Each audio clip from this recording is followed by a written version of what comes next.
is the famine statues. The famine memorial, as it's known, just here to the right, you can see just inside the trees. Several bronze figures that represent possibly what people might have looked like here in the Irish famine. Now that famine would have been between 80 and 40. And the early 1850s. Epic Ireland tells you all about the famine. That's it on your left there, people. CHQ building, that's that. And then upstairs you can see the famine ship there to the right, guys, behind that block there on the right. The famine ship is just above. You see the mast of the ship. If you want to do it, sir, this is your stop. Just walk to the lights actually in front and cross over. And around where the hoarding is ahead on the right, you'll be able to board that ship. Failing that, if you're taking snapshots, you'll see it now will be the part. It's only a small vessel. This one actually didn't go to the US of A, where most of the ships ended up going. This one went to Canada, and in a lot of voyages over a period of time, it would have carried about 3,500 people to Canada. But originally, well, a lot of people were going to the US of A, but it was swamped, so they decided to go with the Canadian trail, and ended up over 300,000 ended up there in Canada. Remarkably, the accents are very similar to the Irish accents in a lot of places, Newfoundland and places like that. A lot of these people were from the rural parts of the country, and most of the professions, farming, etc., fishing industries.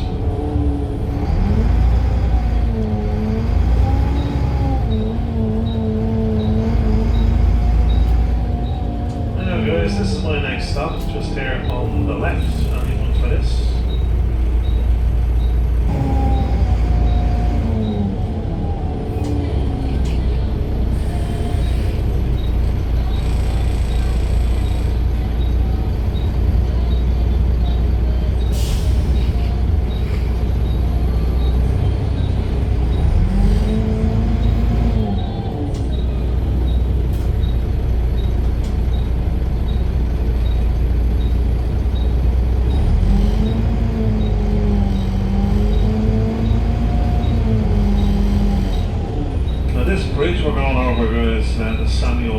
Bridge is what it's supposed to look like. Is a harp, would you believe, but that's standing up, lying down, and it was built by a Spanish architect called Santiago Calatrava, designed several bridges in Dublin. Another one you see later on, further behind us, about a mile, 1.5 upriver, would be the Joyce Bridge. You can see that around Jennison. That's what that bridge is. And then, well, the area is fairly built up these days. It was a wasteland for years. About 30 years ago they began building around there. At one stage U2 had a music studio across the river on the other side. That's actually gone. That was known as Windmill Lane. And then they kind of commemorated the band with a graffiti wall, which that's gone also. To pave the way for lots of other nice things, including all this concrete jungle you see around us. But it's not all offices, etc. In between all the buildings left and right, there's a lot of restaurants and bars. It's something you have to kind of discover for yourself. Our next stop is up beside the local theatre, the Bord Gash, and in behind the theatre, umpteen restaurants and bars. Any amount of them. This is actually the guys that they didn't heighten their cause by doing that yesterday, to be honest with you. They were going okay the first night, second night, and they made a mess of it. People wanted to go home, essentially, they were too busy. To the right, the city goes, to the left into Dublin Port, or the Docklands area. And a mile, about a click or so, a mile and a half worth of, before you get to the end of the ocean. We go out with the Irish Sea, and this is where any ships that dock here, they go down that neck of the woods. Such as the cruise ships, and we do get some of the Nordic cruises around this time of the year. There was a cruise in here from Liverpool, because it was actually diverted. So that's what happens if it's too windy or blowy to dock at a certain destination. They'll go to the nearest port, and there's not much between Liverpool and Dublin distance-wise. So it ended up here. It ended up coming here, but they couldn't have picked the worst day. The rain, it was absolutely lashing.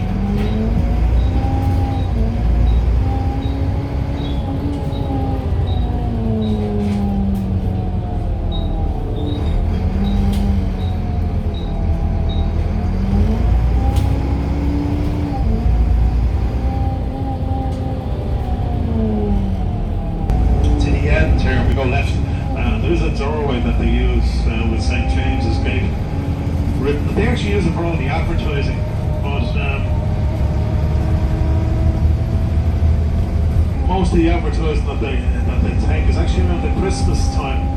It's based around the Christmas time, and yet the adverts are actually taken in June. So we burst the bubble there by telling you that we don't get snow. We don't get snow. We don't get snow in June, unfortunately. But you'll always see snow at this gateway. There's a lot of people down here probably taking photographs. Now these are workers of some description.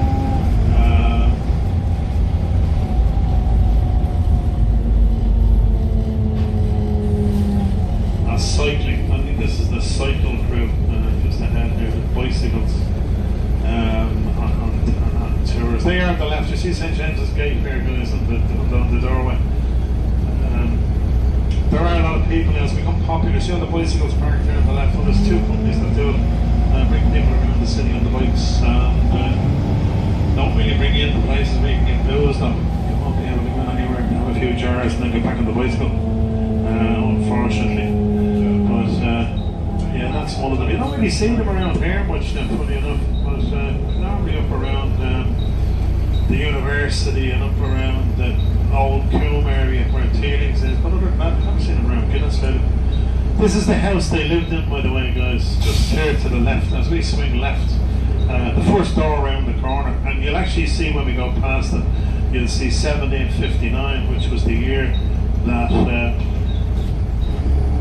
that he set up here on the street. There you go, left hand side. See the door there on the left? That's the home. 21 children they had. Would you believe it? 21. Didn't all survive though, only 10 of the children survived to adult home. And they carried on the legacy for years. One of the best guys was that guy you saw asleep earlier on the seat, and Patrick's Benjamin Lee, spent a fortune. I think it was all to do with the tax stuff. You have to pay local taxes or whatever. Well, you could probably write them off by giving them as donations to churches, etc. That's what they were doing, renovating places. Coming up here on the right, Pierce Lyons, guys. Pierce Lyons. Remember I was telling you about the whiskey? This is only double distilled though. There's they own kind of three buildings along here on the right. But watch the one that they renovated. You see the gin school here, whiskey experience on the right. Look at the church. Not only church, 20 million he spent on that, renovating it for as a whiskey tasting area. And the Liberty Lantern, the very top of it, that actually lights up at night, and it's getting to be known as the Liberty Lantern. That's what they're calling it. There's not a whole pile down around here really, except where we're going towards Conyngham, which is the hospital first, and then we got the jail later on. But the hospital will be the first one. The Museum of Modern Art is inside. What they used the hospital for mainly over the years was as a convalescent home for wounded soldiers, BA, British Army, and eventually it was a home for the same guys up until its closure in 1924. Closed the same year as the jail, I think. Both of them closed the same time. The jail, I'm not sure, you haven't been up here yet, this is my first journey up here, so normally it's difficult enough to get into the jail. A lot of people are booking it online, etc. And the only way we know is when we actually get up there. The thumbs up or the thumbs down from someone standing at the door. And even if there's no one standing at the door, that'll probably be a good thing, because you know that there's maybe a tour available. Well, you can't get into the place unless you go on the guided tours. There's the hospital on your left, guys. That's the hospital.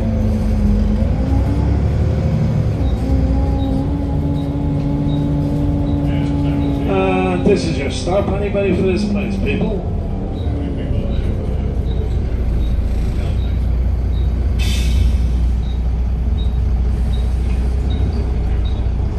We keep going.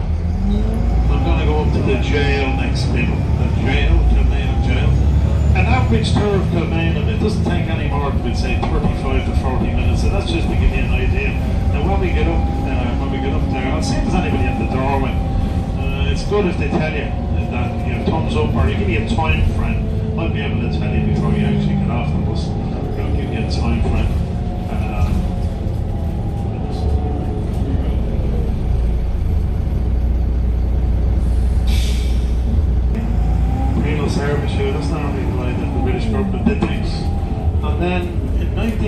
the one of the rebellions that we had many of them, but that one there was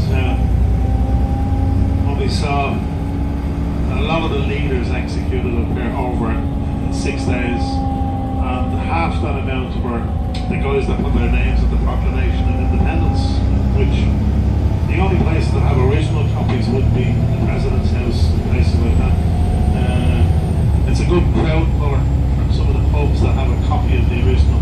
They would tell you that, oh yeah, we have a copy, so naturally you're going to go in and buy a few beers to see if they have, but they haven't. There's no pubs here would have an original copy of that. There were very few of them that were, and there was a different print type on the original one, and then there was another one made a day or so later, so there's different print types on that proclamation.